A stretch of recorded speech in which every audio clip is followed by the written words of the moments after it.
Jambo. Jambo means yo, hey, hi, what's up? Jambo means have a great day. My name is Nasheed Ali, and I'm the storyteller for peace inside Black life. And every Sunday at 6 o'clock around this time, when you hear that horn, that juice horn, you know I'm about to tell you a story, because I start off groundings with Brother Shamari with a story for the village.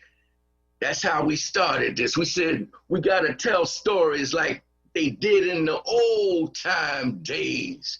We got to tell a story to the village, and then we kick it off with the groundings and the message.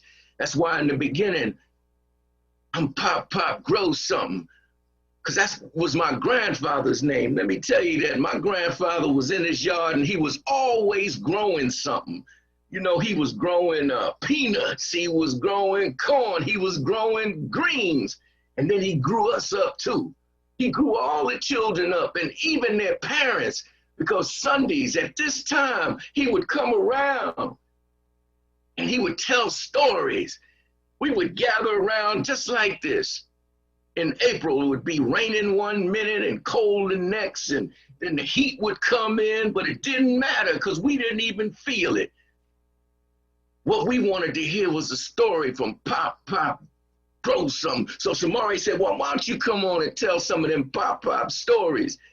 He said, in the beginning of the program, you Pop Grow Something, but by the time grounding set in and you digest the message, you're going to be Pop Know Something.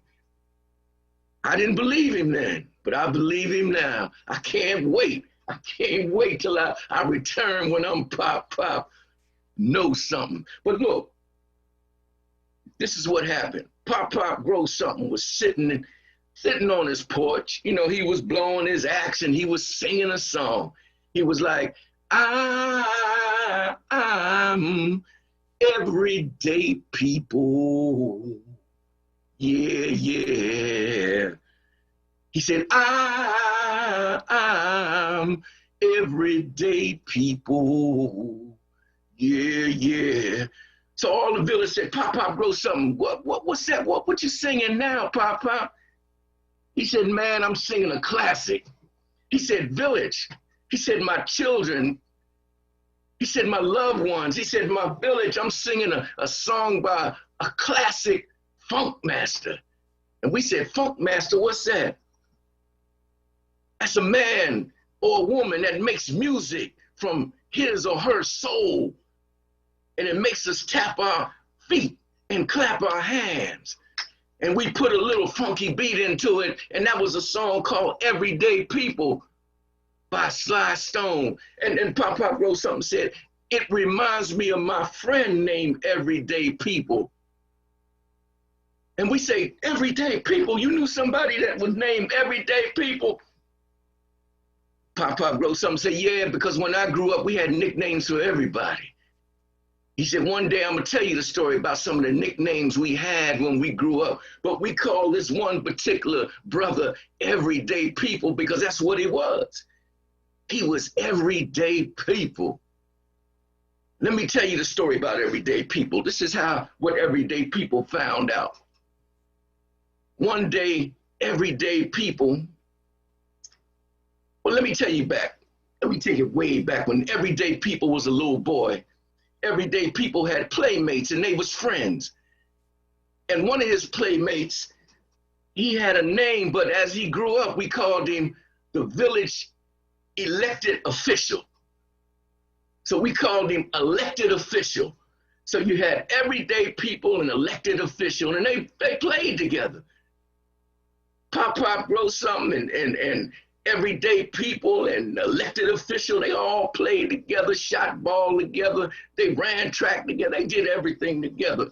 So Everyday People grew up, and he still was doing his thing as an everyday person, Everyday People. That's why we called him that. But elected official, well, you know, with that name, he was going places, doing things. He was an elected official. So one day, Everyday People said, I'm gonna take me a walk through Fairmount Park to the other side of the village. Elected official said, well, can I go with you? He said, because I haven't walked with you in a long time. So Everyday People, he said, come on, you can come on through. So they was taking a walk through Fairmount Park, but sometimes you hear about the bears that come down out of the mountains of Harrisburg and they come into the city. Well, a bear had come and come into the Fairmount Park. So elected official told Everyday People, he said, Everyday People, you know there's a bear out there. Everyday People said, well, we got each other's back. Say ain't nothing to it. Ain't nothing to it. If a bear comes to us, we're gonna take care of it. But sure enough, as soon as Pop wrote something, Everyday People, as soon as Everyday People said that, the bear jumped out. Elected official ran for his life up to a tree and left Everyday People right there to fend for himself. He couldn't do it by himself. That's why he told elected official to come on, we gonna walk this together. They was walkies. So Everyday People, he listened to the old folks, and the old folks said, if you ever come across a bear, you got to play like you're dead, and then the bear won't mess with you. So Everyday People got down and was real quiet, and he closed his eyes, and the bear came to Everyday People while elected official looked up from the tree. And the bear looked at him, and the bear said to himself, is he dead or is he alive? Because if he was alive, the bear was gonna mess with Everyday People. So he starts sniffing, and he went to snip his head around his head area, and he stayed there for a few minutes. And everyday people, he wanted to be alive. He pretended like he was dead. And the bear went away. And as soon as the bear came down or went away, elected official came down from the tree. He said, "Oh, I see that the bear went away when you was playing dead. What did the bear say to you?" And everyday people just shook his head. And he said, "You know what the bear said to me?" He said, "When you choose a walkie, you be wise when you choosing somebody to walk with you, because you don't want to choose nobody that's going to run away and leave you holding the bag in a moment of danger." Elected official just shook his head. And Pop Grow Something said, the moral of that story, he said, the moral of that story is danger always brings out true friendship.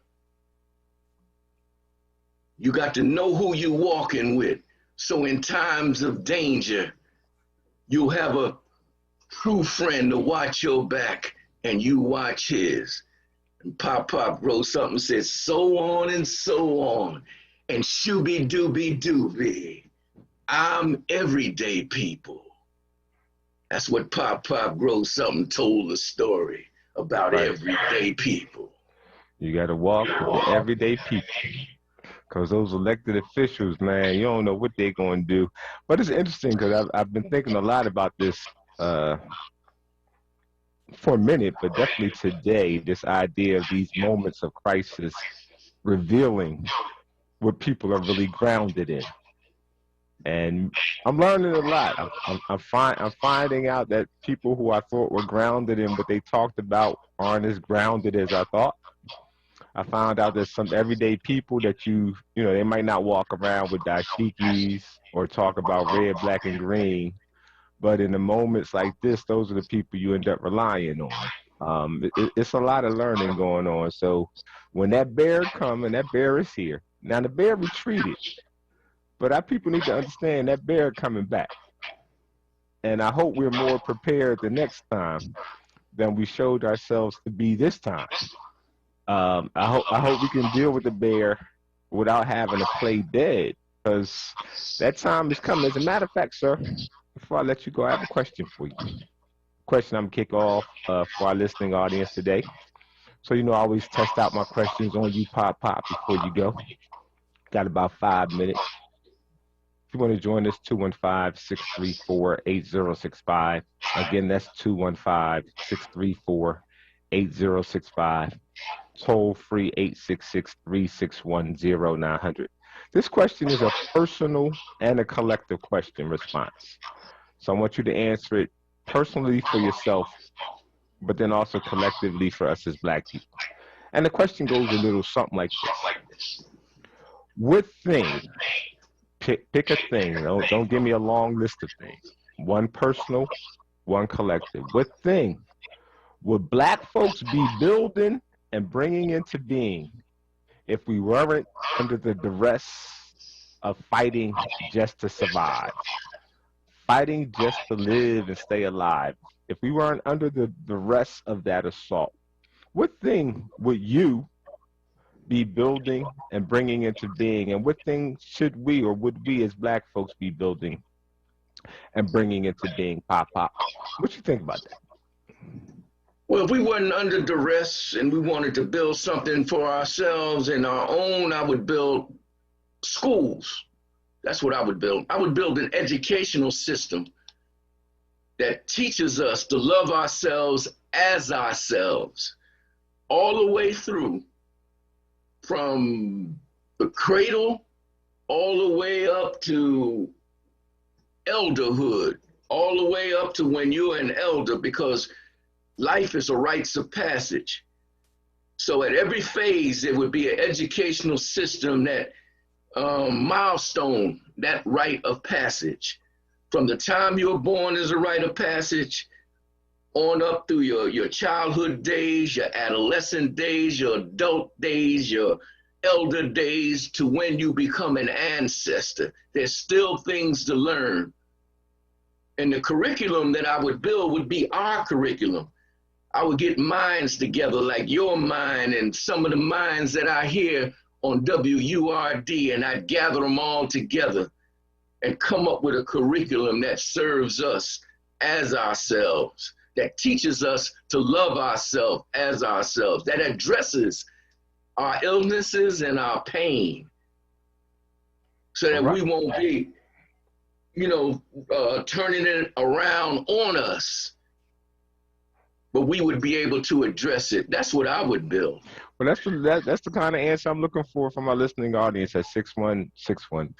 215-634-8065. Again, that's 215-634-8065. Toll free, 866-361-0900. At a personal and a collective level, what kind of things should we or would we be building as Black people if we weren't under the constant duress of trying to survive and stay alive? Both at a personal level, what would you be doing in your own personal life? What is it that you put on the back burner because all of a sudden this thing called COVID came and everybody's starting to survive? Not just COVID, man, crime and violence. I mean, we've really been feared into sheltering in place, and there's a lot that we're not building as a result of that. And I ask this question because I want to issue this warning. We're going to need these things that we are not building, y'all. There is going to come a time very soon when the bear is coming back, and all of the stuff that we're not creating because we're scared, we're going to need. So let's identify those things now and start building them even in the midst of our fear. We got lucky this time. The next time we line up because we're hungry in food lines, they're not going to supply that food. The next time we need protection, they're not calling in, quote unquote, the National Guard for us. The next time the water is toxic like it is and was in Houston and all of these other places, the next time the energy goes out like it did all across Texas, we're going to have our own apparatus in place.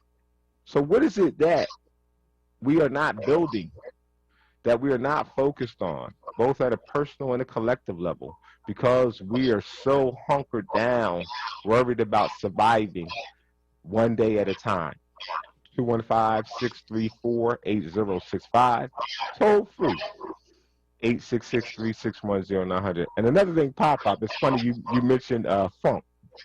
I'm reaching out to a sister that does funk, Diane Breeze Thompson, to talk to her about having a funk segment right here on Groundings, Evolutions, and Elevation. So you foretold it. That lets me know I got to make it happen. She just reached back to me today and gave me the way to contact her. So it was interesting that you worked funk into the story.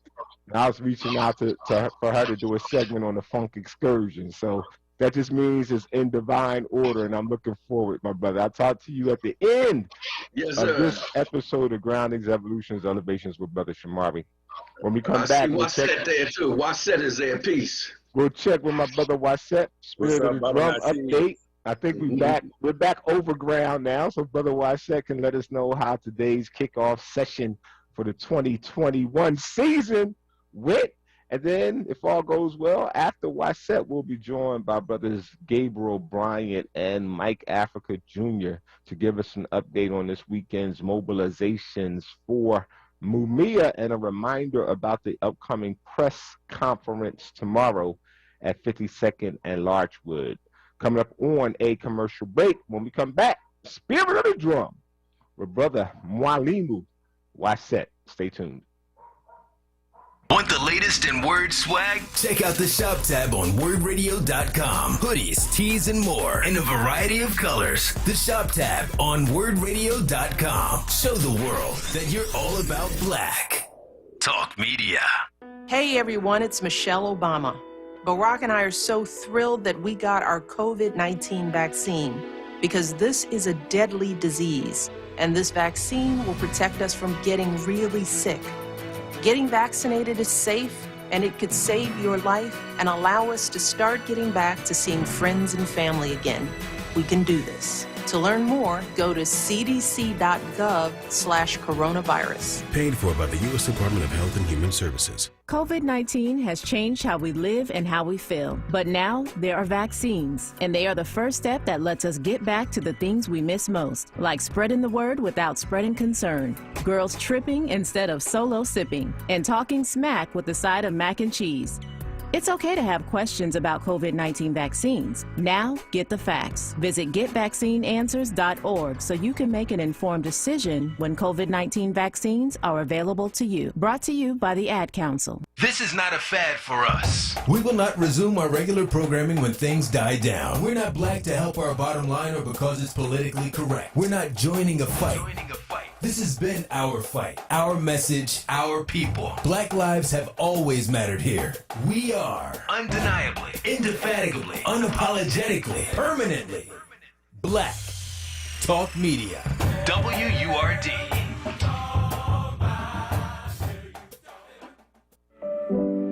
Recovery starts with a call.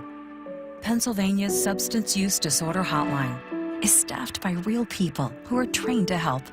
They're here 24 hours a day, 7 days a week. They'll get you or your loved one into treatment regardless of your access to insurance.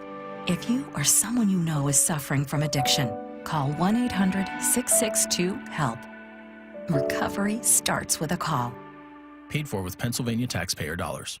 You're listening to The Shamari Show, hosted by Brother Shamari on WURD Radio, 96.1 FM and 900 AM WURD, Black Talk Media. And welcome back to Groundings, Evolutions, Elevations with Brother Shamari. We come at you every Friday, 1 to 4 p.m. and Sunday, 6 to 8 p.m. right here, WURD Radio, 96.1 FM, 900 AM. And a question on the table for you today, 215-634-8065, toll free 866-361-0900. What things would we as Black folks be building and bringing into being if we weren't under the duress of fighting just to live and survive day to day? I asked this question because I think it's going to come a time real soon when these things we are not building, we're going to actually find ourselves needing. So I've asked this question in many ways before, going to continue to ask it because I think that there's work that we're not doing because we're so caught up in the work of survival and protesting and other things. And I'm not saying that that's not necessary. I am saying that white terror domination is going to always have an issue and a challenge that we have to address. We can't be sovereign, always focused on mere survival. At some point, we got to begin to build and bring into being the necessary institutions and infrastructures, the necessary relationships that we're going to need for Black life and Black independence. And we need to be able to do two things at the same time. We just need to. We showed how vulnerable we were in this first iteration of COVID and violence and what's going on in our communities, our inability to feed ourselves, to protect ourselves. We can't afford to let that slip, understanding that there's going to be a second round, a third round, a 20th round. The bear is going to return. We need to be prepared for that return.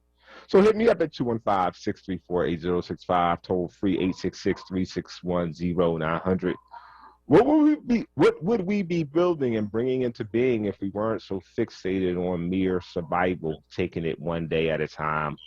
Brother Mwalimu Waset joins us. Update, Spirit of the Drum. The 2021 season kicked off officially today. I missed it, I must admit. The second one I've missed, I think, since the beginning. But, for some reason, man, it was just so much that I really, I don't know, man. My energy was in a place, just so much going on. And then also the logistics got past me. So I'm leaving it to you to give me an update, rub it in my face about how much I missed, and let us know what happened today. And then also where Spirit of the Drum, where we will be next week. So I want to say just greetings to you and greetings to the WURD listening audience. I want to segue into talking about the spirit of the drum based on the comment that you're making. And you were talking about, like, you know, what are those things that we would be building, you know, if we weren't so preoccupied. And I'm honored to say that in the eye of the storm, we built the spirit of the drum, you know. So we didn't wait for a safe space or time to do it. The ancestors said this is something that we need to bring forth, and we brought it forth. You know, so here we are, you know, in our second year. And I have to say today was epic. Uh-oh. And it was epic because I mean, it probably was like about 30 people out there. So we had our, not only did we have our dancer, you know, Baba Coop's friend, but she was accompanied by maybe 2 or 3 other sisters. Okay. So we actually have an additional dancers, and I'm talking about people that are walking by, feeling the energy, kind of curious, like, you know, wondering, like, hey, is this okay? And then they just come over to take their shoes off, and they just start dancing. Okay. So it was, like I said, it was just really just beautiful energy. And then one of our sisters from last year, she just called the African Holy Ghost.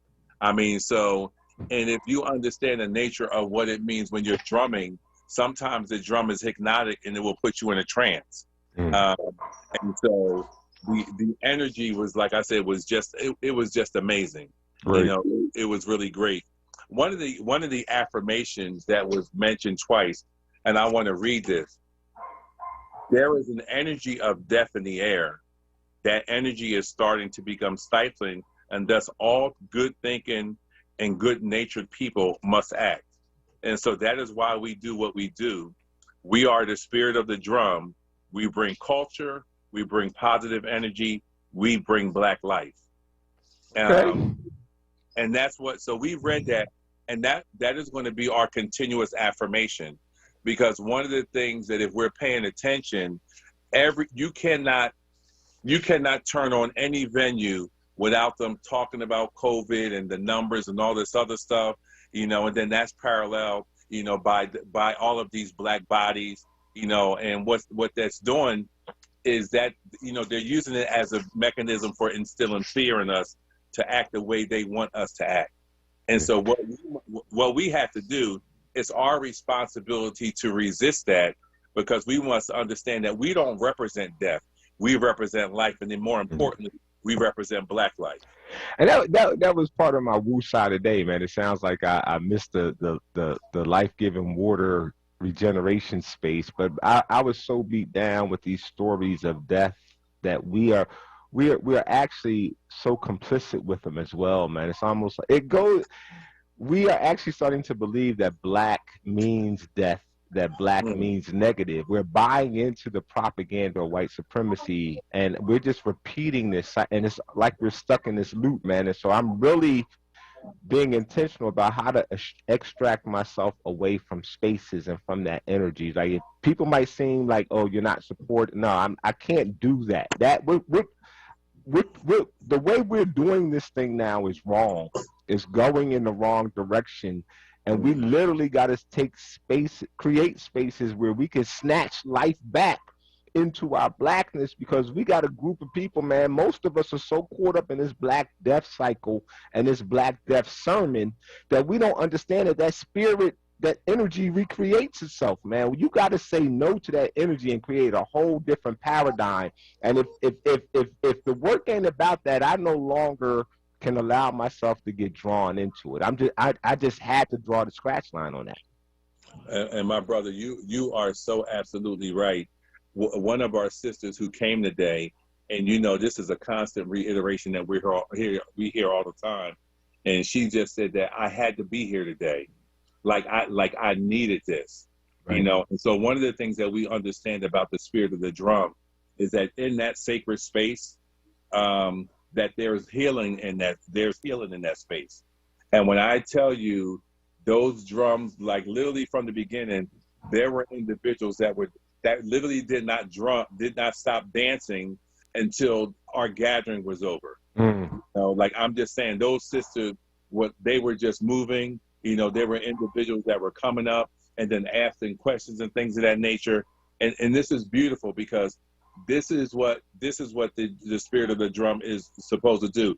Is there to serve the community, for us to be able to interact with our people and to understand that we can resist this, you know, that we don't have to allow. And Brother Shamari, you are so right. What they're doing is intentional. And what we have to understand is that we have to put on our spiritual armor so that we can defend ourselves. The problem is that because we are not allowing ourselves to put on our spiritual armor, we have no defense. Right. You know, and you are absolutely right.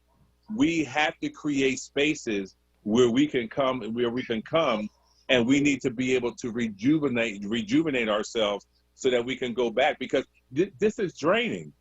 It's draining, and it is exhausting mentally, physically, spiritually, on so many levels. It's just draining. By design, and we can't be complicit in that. It's like the idea, this theory of a cipher. You know, the cipher, you have this circle, which represents potential. You know, it's like the womb, it's like the matrix. It represents, it's not absence, it's potential. But if they hollow out the womb or hollow out the circle, and we let them take our culture with it, our spirit with it, and then put a different energy in there, it becomes a death womb or a death culture. And we can't continue to sing and dance and march and protest to a death culture. We got to say, nah, we got to clean this out, you know, because if you put that cipher together, which is 0, with another cipher, that becomes infinity. So you go from absence to abundance, and we got to really begin to understand that at the end of the day, I don't care which spiritual system we say we are from as African people, once you start worshiping and getting caught up in this death cycle, you have lost your African center. We got to get back to this idea of our job is to bring abundance, and our abundance grounded in our culture back into that cipher space. And we got to create cipher spaces particularly dedicated to that, and then the protection systems around those cipher spaces, man. And anything else, I just no longer can participate in. So I need to say that, because I know people, I'm on the air and people always want to call me and ask me to support something or help something, and 9 times out of 10 I say yes in some way. At this point, man, I can't, because it's almost like we're fanning the fires of our own flames that are leading us down a death walk, man. And we just got to stop doing that. Yeah, I agree. I think the key word for 2021 is intentionality. And so we have all of these institutions, and we have all of these organizations. And these organizations and religious institutions are leading our people. The question that we have to ask ourselves is, where are they leading them to? Right. And I think that what that means is that we're going to have to make the different decisions about who are we following, you know, because these individuals are being intentional. And if they're following the mainstream media, which basically is a message of death, then I don't care how asphyxiated you are with that leadership, you need to break away, because in order to fight the fight that we need to fight, we have to have a different type of energy, and it cannot be an energy of death.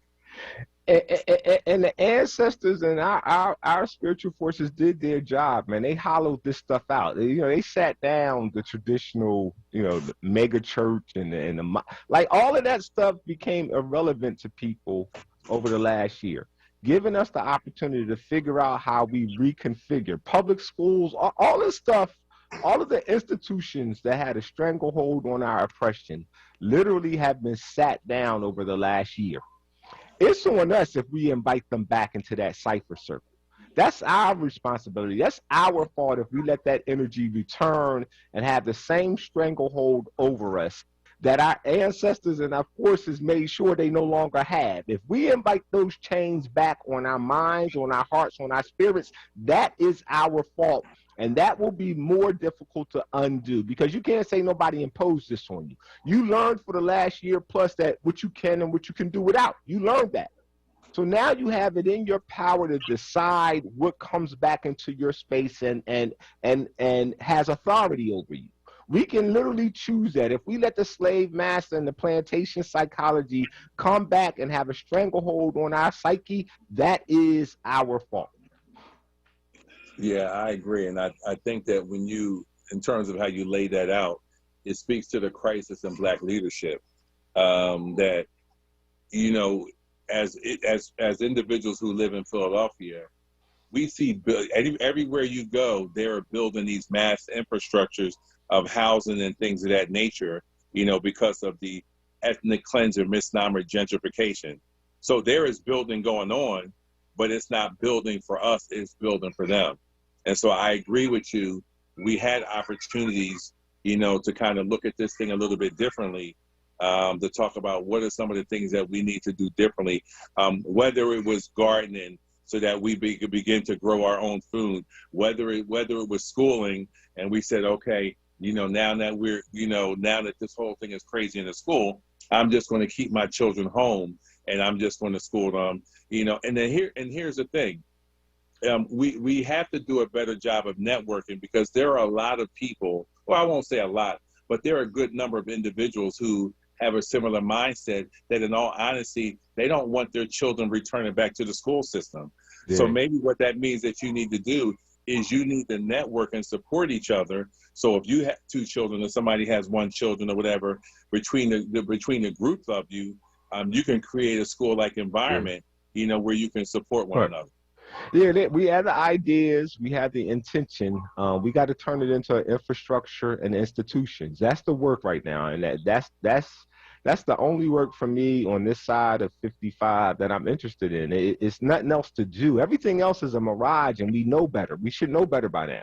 If we're not saying, you know what, self-determination, Black sovereignty, infrastructure, institution, independence, interdependence. If we're not doing that, we're literally betraying our own cause. So, my brother, let people know where we're going to be next week. I'm regrouping.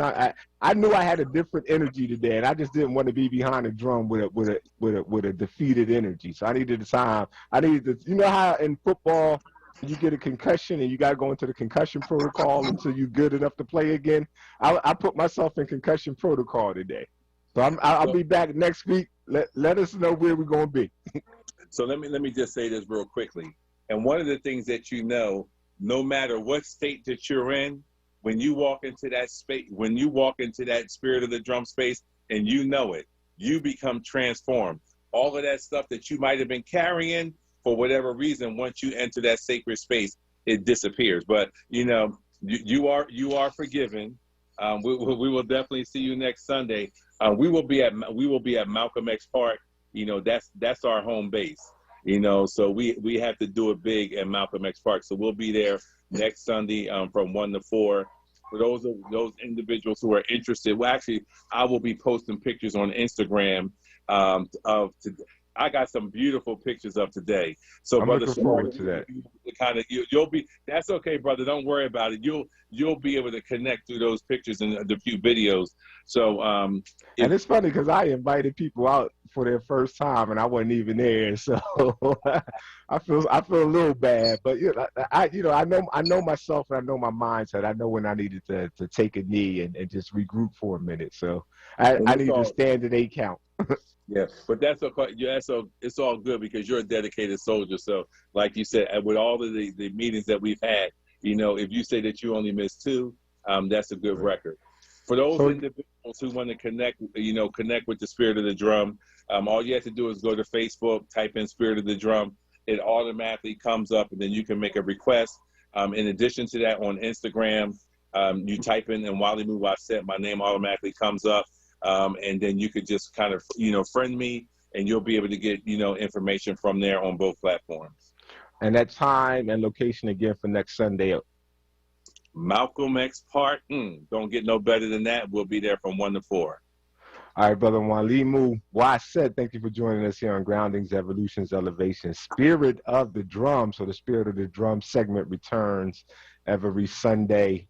We're going to shoot for this time around 6:20, but if not, we'll make it a little later. We'll figure out what time works best for all involved. Looking forward, my brother. See you next week. Absolutely. Peace and blessings. Coming up on a commercial break. When we come back, we'll hop to the phone lines, and we'll also look for an update from Gabriel Bryant regarding this weekend's mobilizations for Mumia. If you want to join this conversation about what we need to build and bring into being, given that we're so busy surviving and grinding, hit us up at 215-634-8065. Again, that's 215-634-8065. Toll free 866-361-0900. Cliff and Khalil will come right to you after these messages. If you want to join the phone lines, hit us up now. Stay tuned.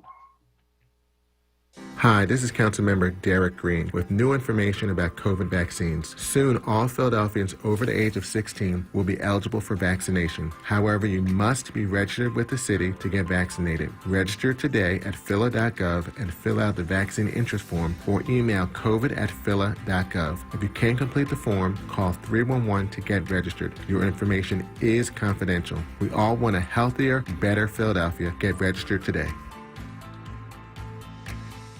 WURD family, the Go to Know campaign for colon cancer is up and running. Go to WURDradio.com and click on the Go to Know banner for your free at-home screening test. It's that simple. Click Go to Know and get your test today. We are people of resilience, so let's protect our lives with vaccines we can trust. We can do this. To learn more about COVID-19 vaccines, visit cdc.gov/coronavirus. Brought to you by the U.S. Department of Health and Human Services. Groundings with Brother Shamari right now on WURD Radio and WURDradio.com.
I'm going to start with him to do the updates, and then I'm going to come to you for Monday. Hey, what's up, Mike?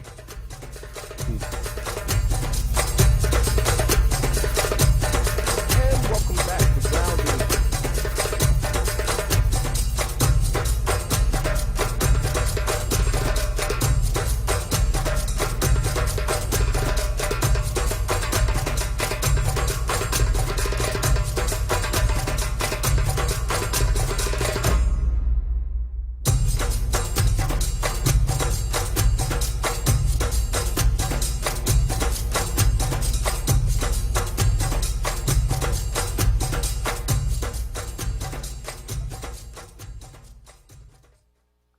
And welcome back to Groundings, Evolutions, Elevations with Brother Shamari. And in this segment, I'm joined by Brother Gabriel Bryant. You heard him on Friday giving us updates or notice, actually, about upcoming events for this weekend in support of Mumia Abu-Jamal. Now he's back to give us some updates from those events.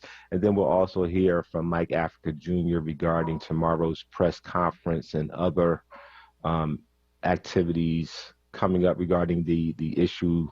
And I'm gonna let Mike explain it, because at the time I heard about it, it was so unbelievable that I couldn't really process it all. So I'm not even going to try to recap what I think I heard. I'm just going to let Mike Africa Jr. tell us directly what it is and what's planned to be done about it. So, Brother Gabe, I'll start with you. Yeah, well, first of all, as always, Brother Shamari, thank you as always for groundings and for having us on WURD. And I want to thank Mike Africa Jr. for being on this call to really give us the full update on what's happening with the Moore family, what's going on, certainly with the remains that have been found, particularly this just awful controversy between Penn and Princeton. But I really want to share, as you mentioned, the updates around this past weekend. We really want to thank everybody for coming out en masse Friday, Saturday, and Sunday. We had several hundred folks on our virtual call, Friday evening. We had several hundred come out to City Hall Saturday, be in the streets, march to the Art Museum. Folks like Immortal Technique, folks like Chairman Fred Hampton Jr., folks came from New York City, from Atlanta, from Delaware, from Jersey, really across the board. And today we just completed a full day, being with the people at the Maroon Garden, supporting Russell Maroon Schultz, and being in Malcolm X Park for the past 3 hours, supporting the family of Walter Wallace Jr., sharing resources, input, information, a really powerful 3-day weekend that we call Freedom Weekend, and really a testament to what happens. We can be vigilant about community support, provision, and community protection, which I know that are all tenets of yours, Brother Shamari. So again, thanks to people who emailed, if you tweeted, posted about it, shared about it, talk to your roommates, people about it, neighbors. Thanks for coming out. It really was a powerful weekend. And more importantly, the call to action to continue to work towards Mumia's freedom, Maroon's freedom, and all political prisoners' freedom. That really was a call to action. So keep making your calls, emails, tweets, mobilizing, and go to letmumiaout.com for more info and ongoing data. And you hit on what I was going to ask you about before I go to Mike. What are some next steps that people need to be aware of?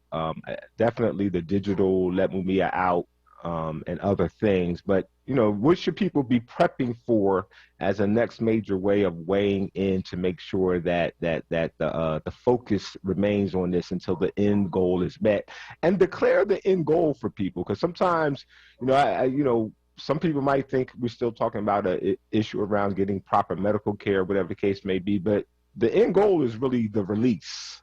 Right. Well, I don't want to put words in your mouth, but let people know what the end goal is and then how they keep their foot on the gas towards the end goal. Yes, sir. Again, our position is freedom is the only treatment. We know that Mumia has been dealing with the serious health, challenges for the past several years. Freedom, we believe, is the only treatment with regards to him as far as the new case is concerned. But the call to action specifically is we want people to continue to mobilize, to write him as well, and write all political prisoners, because we know that writing actually helps also to prepare them on the inside to deal with all these issues. So continue to write, continue to say mobilize. Go to mobilization, 4, mumia.com, and you can get tapped in with us as well for ongoing work, meetings, and building. And Michael Price here as well. May 13th coming up is the 36th anniversary of the MOVE bombing.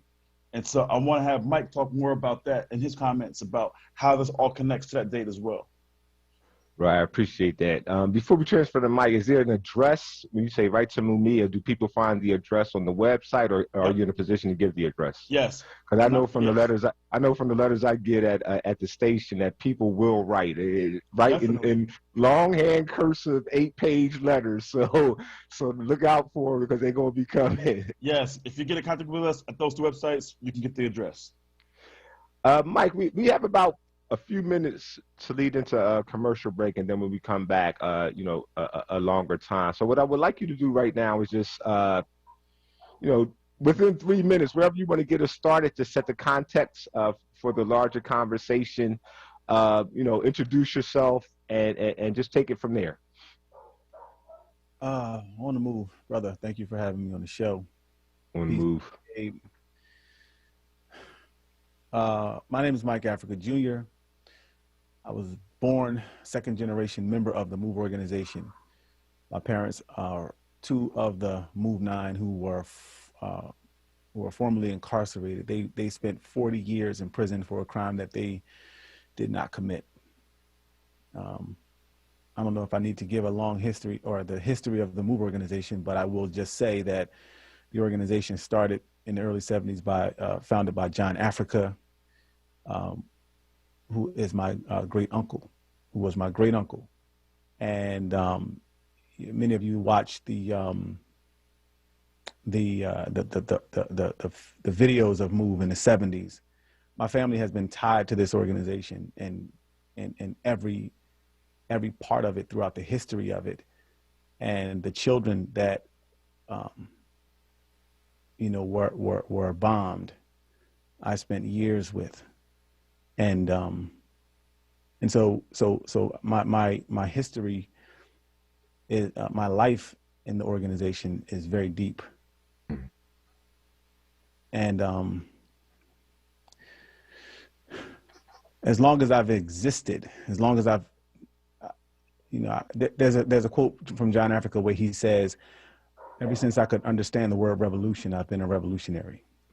And whenever I hear that, whenever I think about it, it resonates with me, because as long as I could remember that there was this thing that we could do to make a change in this world, I've wanted to be a part of that change.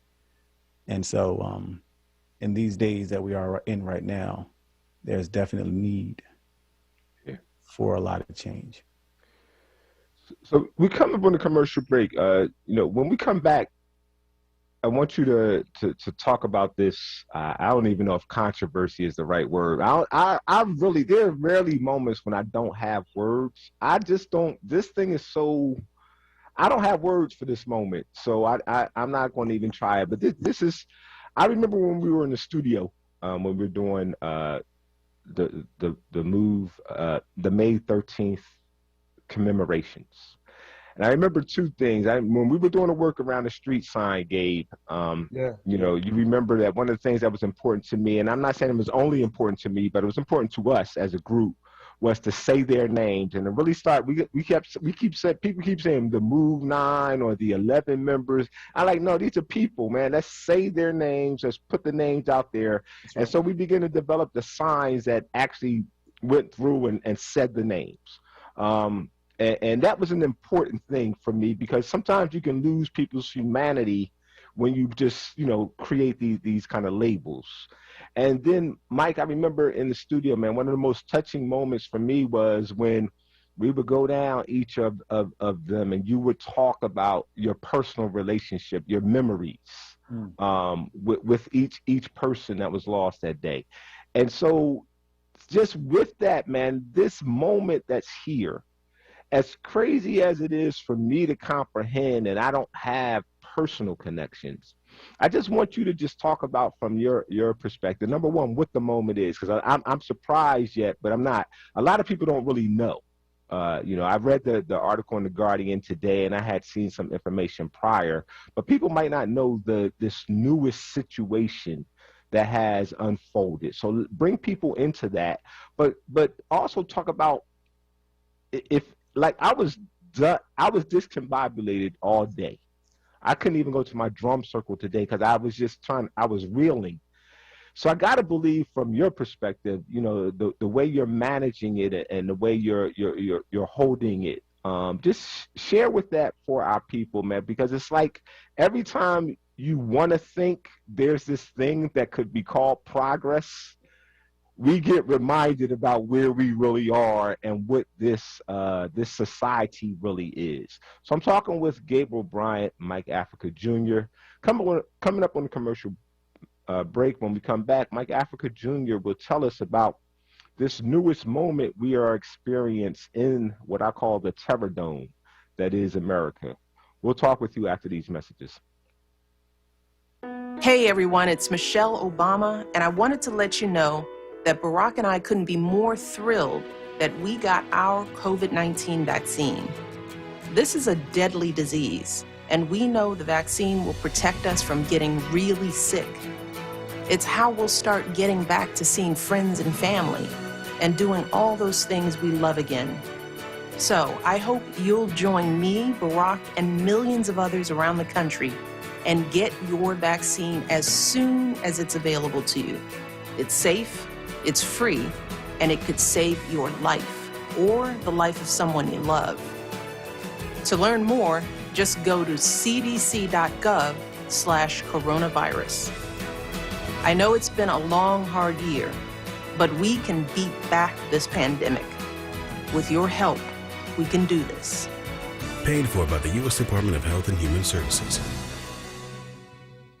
Small business owners are navigating an evolving small business landscape brought on by coronavirus. However, their resilience is reflected in Bank of America's 2020 Small Business Owner Report, a nationwide survey on 1,000 small business owners, which found that nearly 1/4 of small business owners took steps in 2020 to retool their offerings and or leverage their resources to support relief efforts in their communities. While many saw an impact in their bottom line last year, small business owners anticipate a strong post-pandemic environment, and 79% believe small businesses will return to be the backbone of the U.S. economy. Inspired by the small business owners facing unprecedented challenges, Bank of America continues their commitment to help small business owners in Philadelphia with the necessary resources to sustain and grow. For more information, visit bankofamerica.com.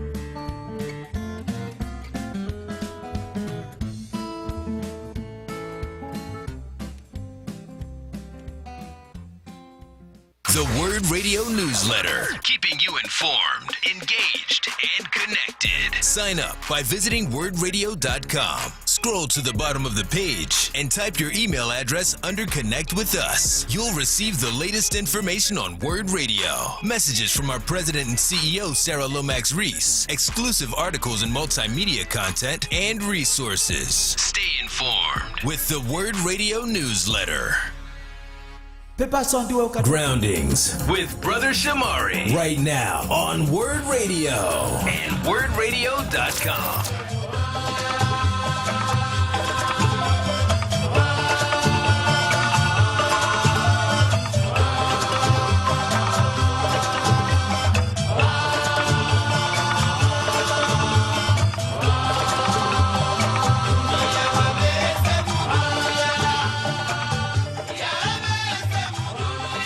And welcome back to Groundings, Evolutions, Elevations with Brother Shamari. Before we went to commercial break, we were talking with Mike Africa Jr.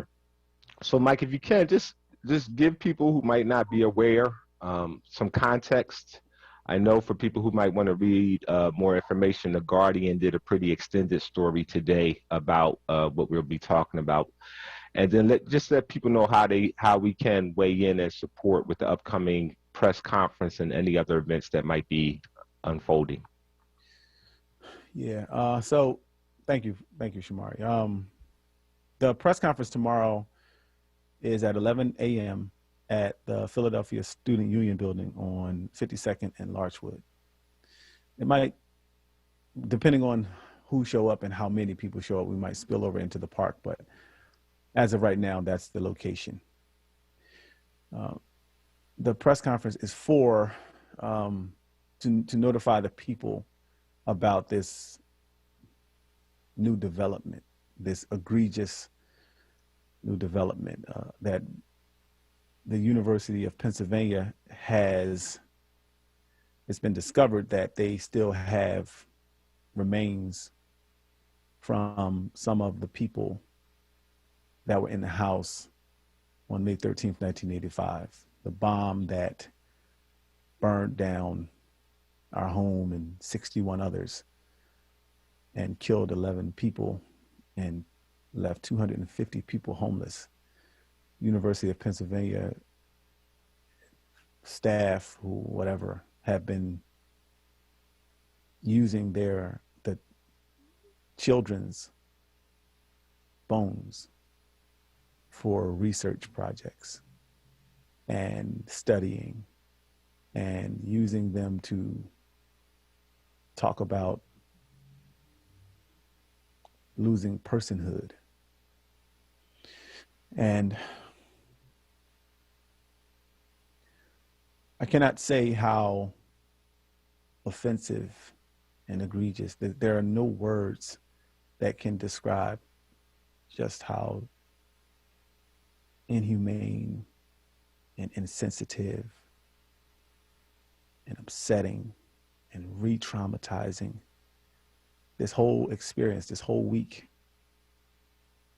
It's like reliving May 13th all over again. You know, I haven't cried so many consecutive days since May 13th, thinking about my sisters, my family, not to mention the fact that the mothers of those children are still here. And there's been claims. I mean, we're going to get into this at the press conference. I don't want to talk too much about what, you know, these details are, but for the people, there's a lot of details. There's a lot of shady behavior. There's a whole lot of lying going on. There's a whole lot of passing the buck. There's a whole lot of trying to cover the tracks. You know, there's a whole lot of people trying to elude, you know, and we need to get to the bottom of it. And we intend to get to the bottom of it. And this press conference is to let people know just how deep this thing goes. You know, Shamar, you mentioned the thing you said, you know, after all these years, you know, and getting to, you know, can we get to a place? Is there a way, is there a amount of time that it will take where we can get to a place where we're not under assault, under attack? Because that's what it is. You know, it's like it's not a gun aimed at our heads. It's worse than that. It's worse than that. It's a reminder to the people, to Black people, to Philadelphians, to MOVE people. We don't value you any more than a case study, any more than something that we can use to, you know, make money off of. And, you know, it's no different than the other 1,000 pieces of body parts that Penn has. You know, it's no different than what they did to Lax. Right. You know, it's egregious. And that's what the press conference is for tomorrow at 11 a.m. at the Philadelphia Student Union building on 52nd and Larchwood. So I'm gonna try to paint together the contours to my understanding. And again, please know that tomorrow the details will be clear, even for many of us, because I don't know all of the details. At some point I was just so amazed at you know, it's kind of like, to my knowledge, I've been out the circle a little bit, brother. So y'all could correct me if I'm wrong. You know, I was last year. You know, the city did the apology, and I was under the impression that some work is going on towards some kind of city commemoration this year, like the first annual of some sort. And we're literally probably 3 weeks out from May 13th, and so I don't. It's like you can't really address something that you don't. It's clear we don't even know the truth of the whole thing anymore. Like at one moment you think you understand at least what may have happened, and then every time you look deeper, more than we even knew happened actually happened and is happening. How is it a way to even come to grips with something like that at this point? I'm just asking questions because I'm struggling. I'm struggling to really make sense. Like, you know something is evil, and then it's almost like it's 5 times more evil than you even thought it could evilly be. You know, it's interesting. It really is. It's Pandora's box, man. It's like you as soon as you feel like you got a grip on something, there's something there to let you know that you haven't even scratched the surface. Exactly. And it also shows so much about how many other people that you thought were cool, that you thought were your friends, or if not friends, at least not your enemy.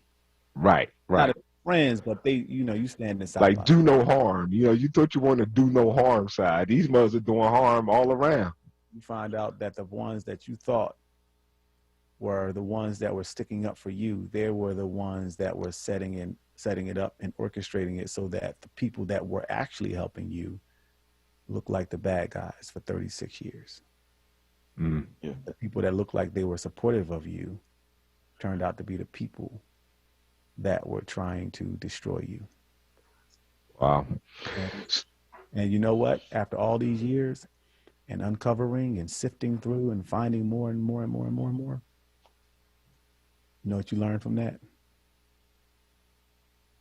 You can only imagine, you can only try to imagine how much has already been destroyed and lost that you will never know, and how much has never, ever been touched or uncovered ever.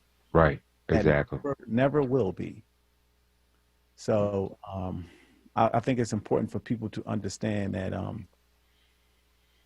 we have been an organization that's been doing something for 50 years. We've been protesting injustice in one form or another. And that's, following the press conference on Monday, we intend to have an action on Wednesday. The action on Wednesday will be at the Penn Museum, where we will rally and protest and do a little bit of marching. And that is at 5:30 on Wednesday, and we hope people will show up and support us for that, because the system, these people, they don't care about what's right and what's wrong. The only thing that moves them is pressure. I mean, Right. It's pressure. So There's no such thing as morality in this thing. And I think that every time, your humanity wants to kick in and believe that you can morally persuade rightness out of this system. But this system is amoral, and it's self-proclaimed amoral. I think we forget that sometimes. Like when you read their history books, they talk about the fact that America and Western Europe is able to come into and maintain its power because it is fundamentally amoral. Not immoral, but amoral. It has no values that you can appeal to outside of profit and conquest. And I think we sometimes forget that because we're human people, and we just assume that there's a level that a system or people won't go beneath.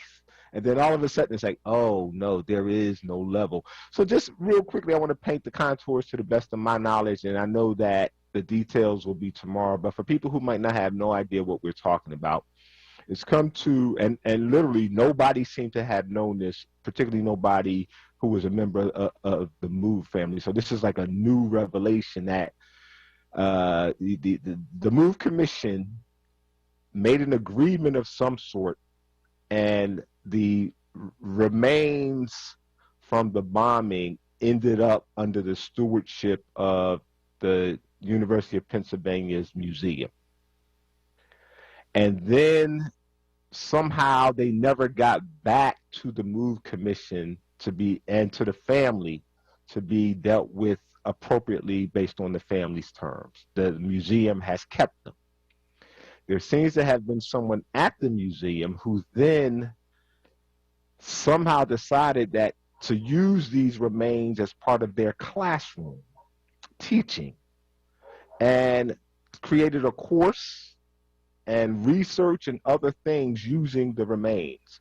And then that person ended up from the University of Pennsylvania going to Princeton University and somehow continuing with that class and displaying these remains as part of the class. Is that an adequate, I mean, even saying that to me sounds like, I can't, like, again, I have no words for it, but did I at least summarize the context? That's pretty much the summary of it. Yeah. And there's a whole lot of gruesome details, but yeah, I'm trying not to even do that part, bro. Just out of you know, protection of my humanity, your humanity, and I'm not even trying to do the details. That's why I'm stuttering so much. I'm just trying to, you know, like, and this is a brand new revelation. Like, this is as recent as 2 days or ago or so. So it's not like this is something that people knew about and it's just unveiled. Like, people literally just found out about this, and the museum and the professor have literally made a living and made a profit off of the use of this. So I think the Henrietta Lacks analogy is appropriate. And I'm gonna just leave it there, my brother, and ask you again to remind people about tomorrow and about Wednesday. And at some point, man, when time, maybe there's some other things that we can do beyond this. But right now, let people know how to weigh in on these 2 moments. Before I get into that, let me just say that the commission, you mentioned the commission. The commission said that the remains were to be returned to the families, and it seems that the Penn anthropologists refused to do it. Okay. It was like, you know, but they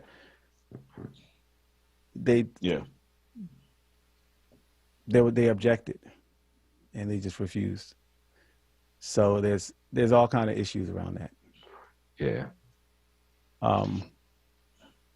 So I'm sorry, I just had to interject with that. No, yeah. I mean, what was your? About tomorrow, just a Wednesday. reminder about tomorrow and Wednesday. Oh, right. So tomorrow, there's a press conference to talk about this in deeper detail to illustrate to people what happened around the Penn Museum. 11 a.m. 52nd and Larchwood at the Penn at the Student Union Building, and then Wednesday 5:30 p.m. at the Penn Museum, 33rd and Spruce. Let me ask you, brothers, it's probably a tough question, and if it's too much to weigh in on right now, and you know, I understand it, but one of the things being around, particularly Mike, when I've had the chance to interview your family and your parents and many of you all, I'm always amazed at, with as much as you all have gone through, the ability to maintain a level of a humanity that I just don't know that I could do it. I'm gonna be honest with you, man. You to be around you all, with as much as people talk about the fieriness and they're used to hearing, you know, the gentleness that comes forward is just a beautiful thing for me. That I'm not wired like that. I don't know that I could be. Maybe I could learn it, but it just amazes me. I just want to say that clearly, and I just want to know. I don't know if there's a how-to that you could share, man, but I'm just, how do you and your family, how are you prepared to stand in the eye of the storm like this and not lose your soul, but also maintain your fight? Because you all have a lot of people in this situation would have a reason to back up and back out and say, you know, it's time for me to take care of myself. I can't get involved in no other stuff. But you all are still pushing for Munir. You're still pushing for political prisoners. You're still pushing for a lot of other things beyond just your personal move-related stuff. How do you do that? Because I think that's a lesson, man, that we need to close at least this conversation on. Yeah, it sounds like two different. It sounds like a two-part kind of comment or question. One is like how do you maintain your composure and not like pull out a hammer and knock somebody in the head. And the other is maintaining sight of the vision, mission. And the first one is I'm a regular West Philly dude, Black Bottom, 39th and Reno, and I'm West Philadelphia, like how Fresh Prince said it, born and raised, but I'm not from Overbrook though. Right. Which is very different than West Philly to Black Bottom. And yeah, I'm just like that regular dude. I've thought about it. Everything that you can imagine, whatever type of reaction that you would expect people would have, I've had them. I've had visions. I've had fantasies about what I would want to do to some of these people. But I know that that's not going to get this movement moving forward any faster.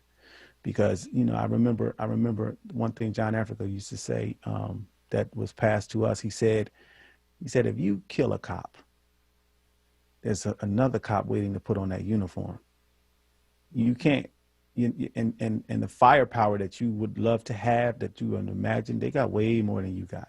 You know, knowledge and information is the only way to fight this thing. And therefore, we use that information to appeal to people and persuade them to recognize that there's a problem that everybody is a victim of, and we need to do something about it. Right. So that answers both questions and comments, right? The mission. You know, sometimes I do lose sight of the mission. There is, like, right now, like I'm reserved. I'm forcing myself to hold myself back from reacting to what I really want to do, because I know that that's not.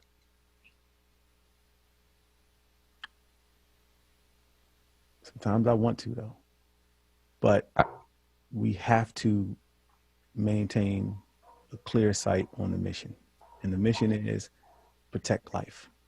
I appreciate that insight and offering. Brother Gabe, anything you want to add? I know in your work, man, you're bombarded with stuff that could weigh us down and defeat our spirit, man. How do we maintain our spirit in the midst of this?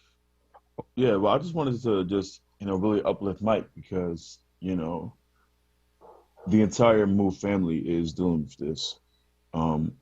This is heavy. This is strenuous. This is evil, beyond cruel. And I also want to thank some of the core committee members who Mike knows, who since last week kind of started, have been meeting day in and day out, night in and night out, trying to figure out what makes the most sense. Those folks need to be uplifted. I'm sure that you'll hear most of those voices tomorrow and Wednesday as they galvanize the truth.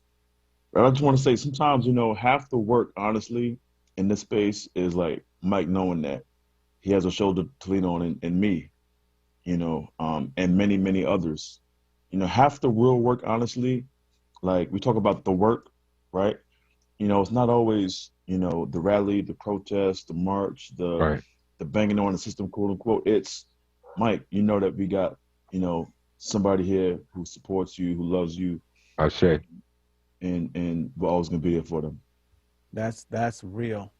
Because, listen, without the family, without this community, man, we can call each other any time of day, any time of night, and we know it. We don't have to question it. We never even had to say, yo, you can call me any time of night. We just understand it.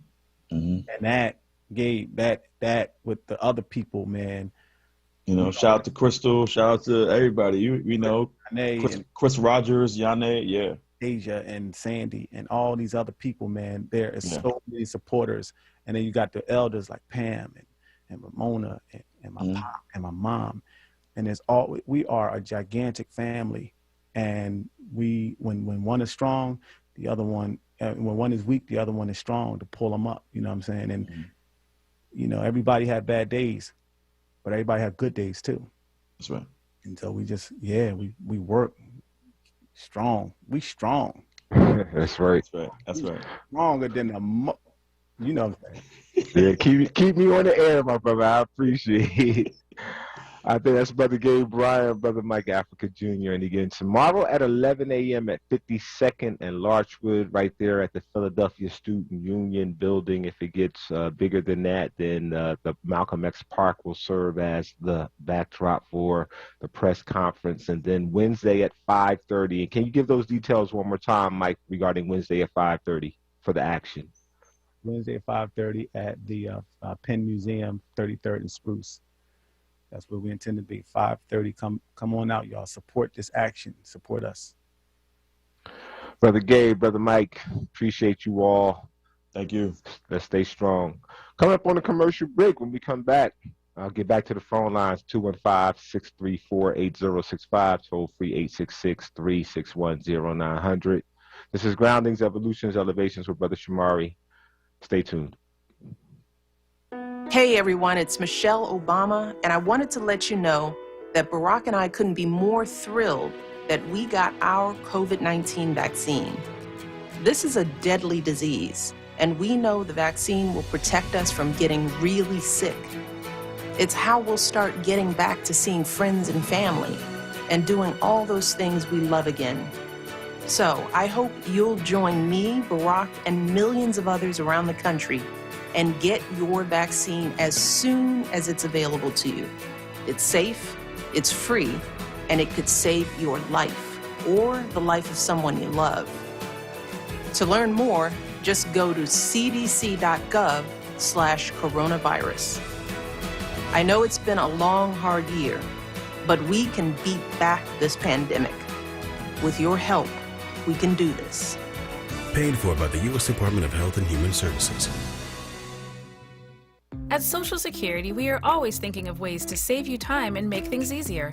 That's why we created My Social Security. A My Social Security account allows you to access your earnings history and benefits information, request a replacement Social Security card, get a proof of income letter, estimate and apply for benefits, and more. Save time. Go online. Open a My Social Security account at ssa.gov/myaccount. Social Security. Securing today and tomorrow. Produced at U.S. taxpayer expense. This is not a fad for us. We will not resume our regular programming when things die down. We're not black to help our bottom line or because it's politically correct. We're not joining a fight. This has been our fight, our message, our people. Black lives have always mattered here. We are undeniably, indefatigably, unapologetically, permanently Black Talk Media. WURD. Groundings with Brother Shamari right now on WURD Radio and WURDRadio.com. Last segment, this was the Shamari Show. Now we back to Groundings. That's more like it. Groundings, Evolution, Celebrations with Brother Shamari comes at you every Friday, 1 to 4 p.m. and Sunday, 6 to 8 p.m. And again, you all tomorrow at 11 o'clock, 52nd and Larchwood, Wednesday, 5:30. At the University of Pennsylvania Museum. That's around 34th and Spruce or so. I hope to see you all there. Get ready to get back to the phone lines. Want to remind you, what things would Black folks, would you individually and should we collectively be building and bringing into being if we weren't so bombarded and under duress and fighting just to live and survive? We live in a terror dome where they try to make survival and living and being precarious if you're Black. And we need to deal with that. We can't ignore that reality, but we also can't ignore the things that we need to build and bring into being, because we are going to need those things at some point. That bear that Pop talked about is going to come back. How do we prepare for the return of the bear? So I had people on hold for a while. I want to jump right to them. Let's go to Cliff from Connecticut, line 3. Greetings. Hey, Brother Shamari, thanks for taking my call. Listen, brother, I'll be brief. I got the callers. But without a doubt, you are at a higher level of consciousness. And, bro, for us as a people to rise and elevate, the weakest must be strong. So what am I saying is that we cannot, as a people, prosper and elevate one segment. The whole of us have to be on the same accord, and that's our mindset. So I'll give you a perfect example. We know without a doubt with the George Floyd, we have a common enemy, a known enemy, which is the white man. However, in Ohio, we had two sisters, man, they had a beef or a dispute, and then they called the known enemy. So once the white man arrives, of course, he takes Black life. That right there makes no sense. And so in addition to that, we have in Philadelphia, Baltimore, Atlanta, Chicago, the black-on-black crime, brother. We cannot elevate until those individuals are on a higher plane. Once they are... And they can't elevate until we have a village for them. I just want to put that in because one of the things I've been trying to address since Walter Wallace happened here in Philly... I'll listen to the rest of your comments, brother. Thank you, brother. Yeah, since Walter Wallace happened in Philly, and we have to call 911. I agree with Brother Cliff totally. That's one issue we have to address right now. We are so busy fixating on how we deal with the police when they show up, and that's an important set of work. But more important, than that to me is that how do we get to the point where we have a village such that we don't have to call 911 when we have village issues? We really have to address that issue. And that's one of the things I think we need to be building in this moment. We got to have a village that when we have a moment like that, where we could intervene, we need to have a system and an infrastructure in place where we're prepared to intervene on our own behalf without having to call 911. You can't call yourself a community when you got to call your enemy every time you have a beef. That's like being on a plantation and you got to call a slave master to figure out what punishment to mete out to the slaves because the slaves got into a beef. Like we're literally in that same position. It makes no sense in 2021 for us to operate that way. Not blaming anybody in this recent situation, but we got to get to the point where we can invite your enemy and your adversary in to be the referee of any internal squabbles. We got to really begin to build and bring that into being. Let's go to Khalil Ali, line 2. Thanks, Brother Shamari, for taking the call. How are you? I'm good. Yourself? I'm great. I think one of the things that we have to do is understand, as Dr. Amari Obadeli told me once, there's a two-line struggle.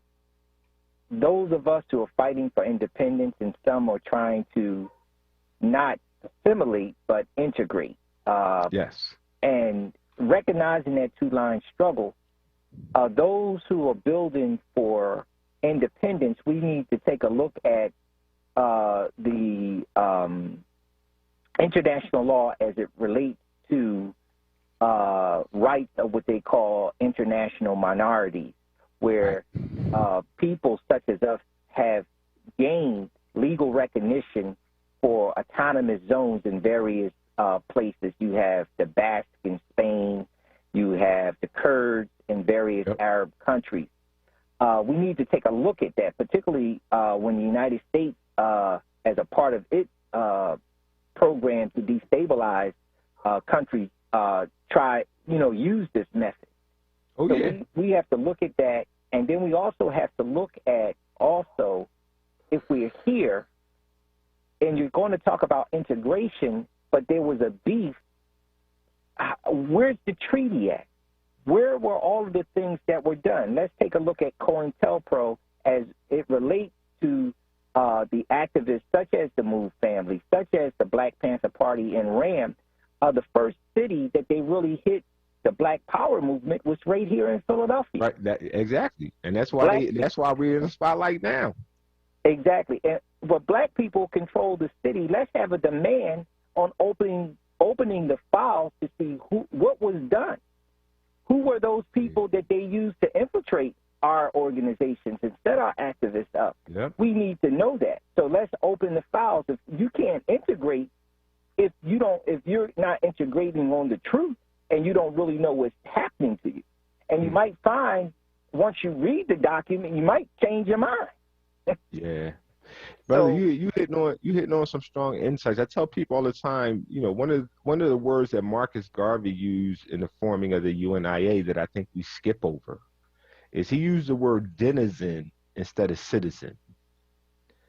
And there's this positioning that you can attain with denizenship rights as it relates to international law. And so I'm really intrigued by what you're talking about, because I really do think we're so busy trying to become integrated citizens of a state system that doesn't want us and that we really have no place in except at the bottom, that we haven't really considered what it would be like to create a different structure and a different identity and a different position around who we are as Black people, even though we're located here in the United States. True. And I'm going to say this last thing, and I'm going to jump off. Have you noticed a lot of the rich Black people are leaving the country? Same thing happened in Nazi Germany just before the Holocaust. Yeah. It's a lot of models we have to study, man. I would love, man, if you could reach out to me, Brother Shamari at WURDradio.com. Omar Wali, Amari Obadelli, his name has come up a lot around work that I need to reconsider and think about some of his writings and some of his works. I was familiar with him, and I just never really delved into his stuff, but you got to be about the fourth or fifth person that's raised up his name for me over the last month as something I should pay attention to, so I appreciate that. Okay, I'll reach out. Peace. Peace. Let's go to Rick from Germany. Good evening, Brother Shamari. How you doing, Rick from Germany? I just want to say, as a young boy in Washington, D.C., I was told by not only Caucasian Christians, but black Philadelphians, that the MOVE organization was full of people who were angry, dirty, rhetorically violent, and physically violent. And I just want to say that Brother Mumia never fit that bill for me. And watching Brother Mike tonight on my small smartphone, he didn't fit that bill for me either. Yeah. I just wanted to add that to your show. Well, I appreciate that. And none of the family that I've had a chance to interact with that fit that bill. And it shows you the power of propaganda. And it shows you as black people that we got to have our own way of relating, our own way of informing, because if we don't, they can make this is an anti-black terror dome. They're going to turn us against our own best interests. And nationalism, self-determination, autonomy is in our best interest. And every group that stands on that gets demonized. We got to stop falling for the demonized okie doke. So I appreciate that offering, Rick. And let's go to our final caller of the day, Brother Rashid, line 3. Greetings. Yes. Assalamu alaikum. How you doing, brother? How you doing, Brother Rashid? I'm doing fine. What I was thinking about is like one of the things that we need to concentrate on is naturally food, clothing, and shelter. You know, because we have to organize ourselves to be independent. Yes. And that means we got to organize distribution between other cities. Yes. On the drumming idea, there was a thing in 1960. We used to do drumming all over Harlem, all over the whole of Harlem, just to hear it all night. So I was thinking about maybe on Juneteenth we could drum all over the cities. And then, you know, like each city really, I wish we were strong enough for us to be all over the country. Right. That would show our unity, because you need the spirit of the drums. I agree with that. Well, I appreciate that, and I think that's a good idea. So I'm gonna reach out to you, sir, because I've been talking with some elders about doing a 30-day kind of buy nothing, barter, build campaign, and it would run from Malcolm's birthday, May 19th, through Juneteenth. And I think the idea of having several sites across the city where we're doing drumming and some other form of celebration on Juneteenth would be a great addition to it. So I would love to reach out to you and talk more about it if you're available. Oh, yes, I'm definitely available. Because I think that we can really, you know, like have control over our spirit of the city with the drums. As soon as you said it, I was like, that was a great idea. It shows a unity that's intangible, but it's spiritual. Yes, sir. Yes, sir, Bob. I agree. They've already gave us the method.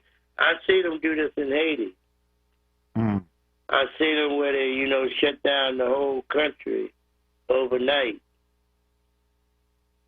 And the drums is what they use to make sure everything happens. Well, you can't get a better model for our black power and self-determination than IET. So I definitely want to. I'll be by your spot this week, sir, just to check in with you, because we've been on the move with some elders about this build, barter, and buy nothing campaign, and really running it from like I said, Malcolm's birthday to cap off on Juneteenth. So I think this is a great idea. And I'll be knocking on your door this week, Baba, to check in with you and get some insight. So I appreciate you. I look forward to seeing you, because I really want to talk anyway. Yes, sir. Before commercial break, let's go to Brother David Barnes, check in on the new worldview. Let us know what he has coming up for us today on that new worldview, which comes up right after grounding signs off at 8 o'clock p.m. Brother Dave, are you there? Yes, sir. Peace. Good afternoon, Brother Shamari. How you doing, Brother Dave? I'm good and wonderful. You know, I want to preface my statement by saying I'm not a practicing Muslim, but I am a practicing African. And I wanted to say that, you know, some Muslims, they have a community where if they have any domestic problems, they go to the imam or the minister, and they try to settle their differences within the house instead of calling the police, because that is very dangerous if you call the police. And I see that a lot of females are the ones that call the police. Maybe they don't understand the danger in calling the police, but I say don't call the police if you don't have to. Well, we gotta develop. You use the word house, village, right. Community. I don't tribe. I don't care what the word is. The concept, the infrastructure. We have to build the village infrastructure. There are sections of this city, man, ethnic sections of the city where black police officers know that they won't even go into or aren't welcome in certain homes because they're black police officers. You know, and there are places in 2021, sections of this city where that is still in play because they have a village first mentality and they see everybody else as an intruder. You don't invite an intruder into your home. You don't invite an intruder into your community. We got to get that mindset again. And, you know, I don't think it's too late. I just know it's going to require a lot of work. Well, you know, it's time for us to do it. I feel sorry. I feel bad for the black law enforcement officers, because what do they talk about to their colleagues? I would let it know, man. You know, I think some of these, I think sometimes they so busy trying to fit in and keep their head underground that they just swallow so much that they almost, when you swallow so much, you literally become useless though. Like, because you got to convince yourself as to why you've been a coward. And then the stories you tell yourself to justify your cowardice and your silence become self-consuming, man. But and I don't think we're dealing with a lot of people like that. Not even a coward, but being used as a tool against your own people. But listen, tonight we have a wonderful program coming up tonight on New Worldview from 8 until 11. We have Michael A. Griffin, CEO of Ashanti Produce International and Honorary Consulate General to Namibia. He'll be on from 8 until 10, and then at 10 o'clock we have our Afrobeat after party with Patrick and Jadu. All right, looking forward, Brother David Barnes, on the New World View coming up at 8 o'clock p.m. Soon as we sign off, he signs right on. So check him out tonight. Coming up on the commercial break, when we come back, I got to add a call to action to the plate. You know, we heard Mama Haraya call last week, and we've been building on her idea about buying nothing, and that's where the Build Black, Barter Black, Buy Nothing campaign originated from. And we're going to give you a lot more details next week. Want to make sure she joins us so that she can be the one, the Queen Mother, to call it off and call it into being. But I have another initiative that I think it's time for in our city. I want to share that with you on the other side of these commercial messages before Pop Know Something signs us off. So stay tuned. I'm Henry Louis Gates Jr. We are people of resilience. No matter what happens, we fight through the pain. We protect our traditions. We uphold our excellence. So let's protect our lives. With vaccines, we can trust. We can do this. To learn more about COVID-19 vaccines, visit cdc.gov/coronavirus. Brought to you by the U.S. Department of Health and Human Services. The WURD Radio newsletter, keeping you informed, engaged, and connected. Sign up by visiting WURDradio.com. Scroll to the bottom of the page and type your email address under Connect with Us. You'll receive the latest information on WURD Radio, messages from our president and CEO, Sarah Lomax Reese, exclusive articles and multimedia content, and resources. Stay informed with the WURD Radio newsletter. Livelihood. WURD Radio's new initiative, connecting Black Philadelphians with jobs, entrepreneurship resources, small business development information, and financial literacy tools. Learn more at wordworks.com. That's WURD-WORKS.com. And stay tuned to WURD Radio, 96.1 FM and 900 AM WURD. Groundings with Brother Shamari right now on WURD Radio and WURDRadio.com. And welcome back to the final segment of Groundings, Evolutions, Elevations with Brother Shamari. Ngakia, this is a question for you. When you get the answer, please just let me know and state it for the record. Spread Love wants to know, what were the names of those last two drumming tracks you just played coming out of the break? They both was banging. So he wants to know the name of them if you have them off the top of your head. If not, I'll give you a couple minutes to track them down so you can read them into the record. Yeah, just give me one second. Okay, so good. So while she's doing that, I want to go call to action, y'all. Call to action. I want y'all to be prepared because we come in the Build Black, Barter Black, Buy Nothing campaign that Mama Haraya introduced for us last week. We're coming. We're going to announce it this upcoming weekend, Friday and Sunday segment of Grounding. So be ready. We'll have the apparatus in place to tell you how you can support it.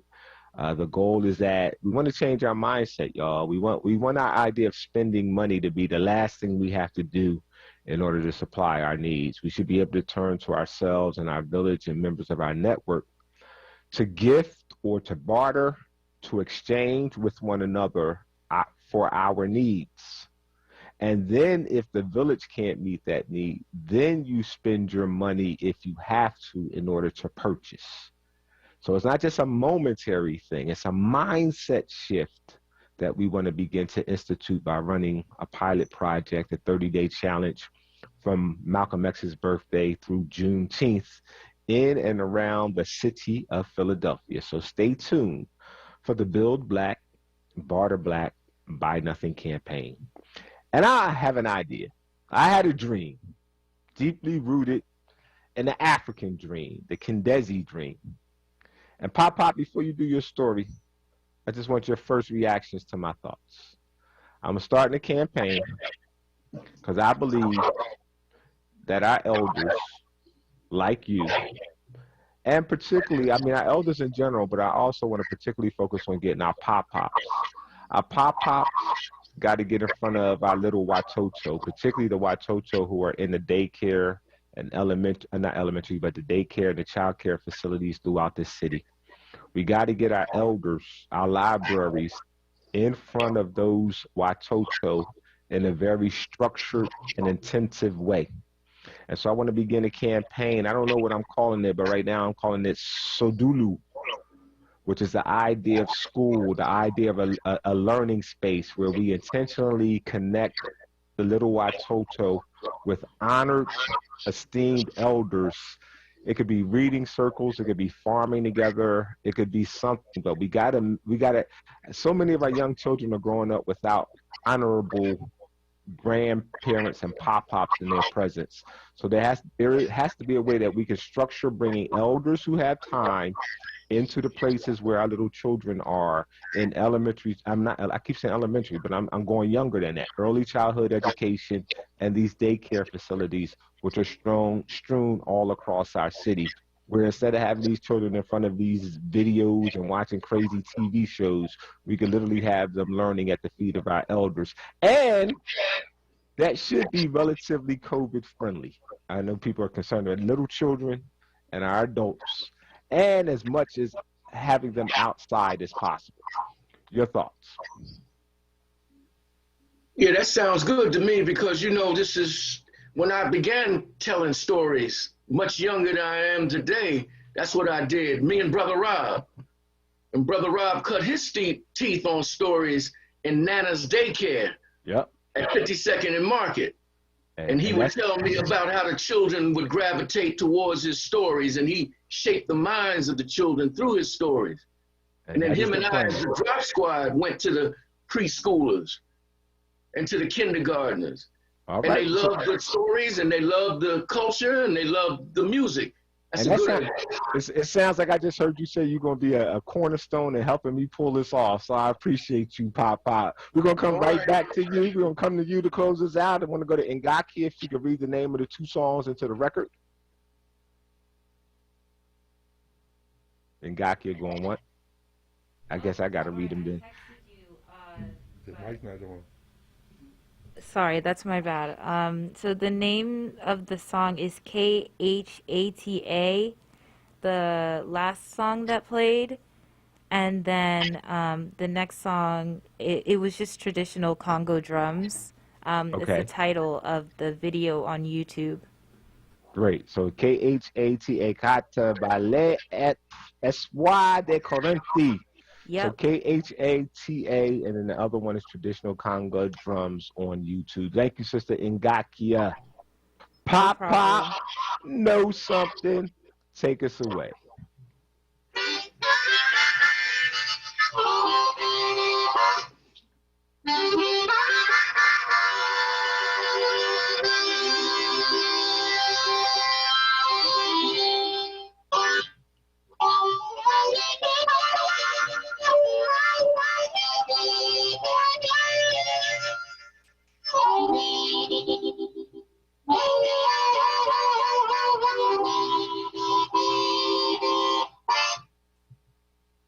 That's in honor of my Pop grows something.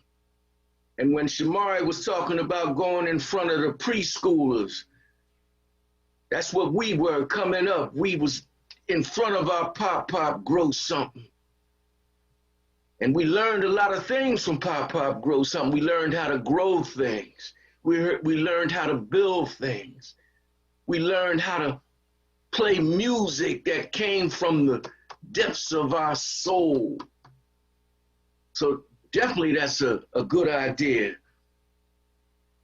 So in the beginning, I'm Pop grow something, and at the end, I'm Pop know something. And what I learned today, boy, I'm just trying to, stand up straight and tall and be strong, because that's insult to injury. First you injure us, you kill us, and then you take our bones, and you take our loved ones, you take our sacred remains, and you put it in that institution, and you put it under a microscope and look at it, and you teach the elite about the everyday people. In the beginning, I told you the story about everyday people. Everyday people and the elected official. And when push came to shove, the elected official ran from everyday people and let everyday people deal with the danger himself. And that's what they'll always do. They'll come after us, and we believe them. But we don't believe them. We shouldn't believe them. But they'll come after us, and then they'll tell you some words and put it all in a PowerPoint and say, this is the way it is, and this is the way it was. And then when you wake up one morning, you find out, like Brother Mike said, those that knew but didn't tell us were standing right next to us, and they got our bones. Oh yeah, we need our own institution. We need our own school. Yes, we do. So that's the story. That's the story. Closing you out. Pop, we got a little time, so I want to put you to work on that juice art. We got a little bit of time. Give us about 60 seconds if you got it.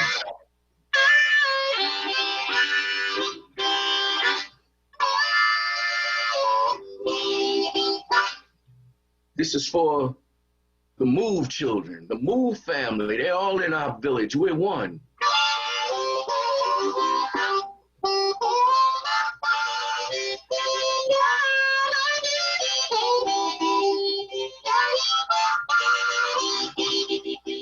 There's nothing right about that.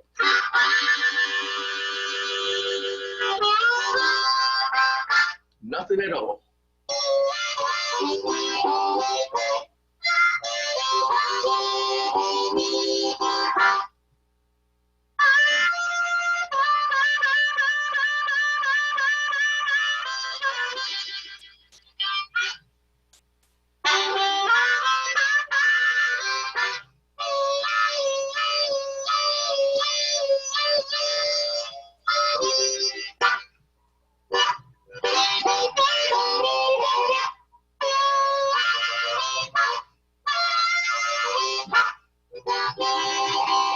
We got to do for ourselves. Pop, pop.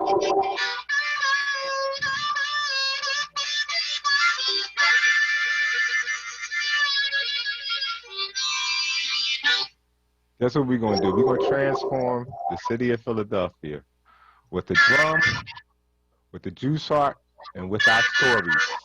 And we're going to transform the city by keeping our money in our pocket, y'all. Summer 2021, we coming. We're going to teach little children how to play the juice heart.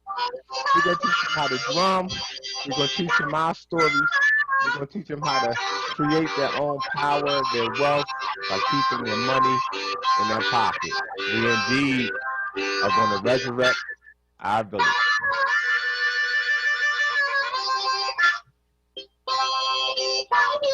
This is another episode of Groundings, Evolutions, Elevations with Brother Shamari. We will talk with you next week, Friday, 1 o'clock p.m. Talk to you then.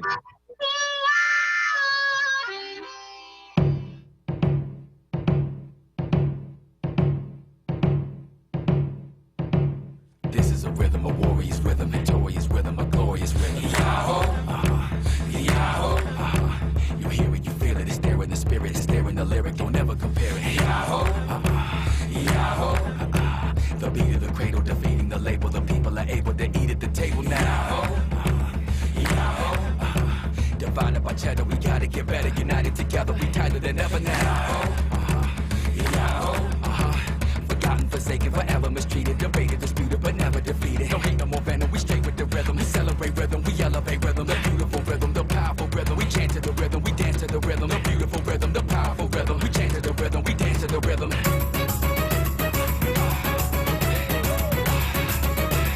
Pick it up, pick it up, pick it up, pick it up.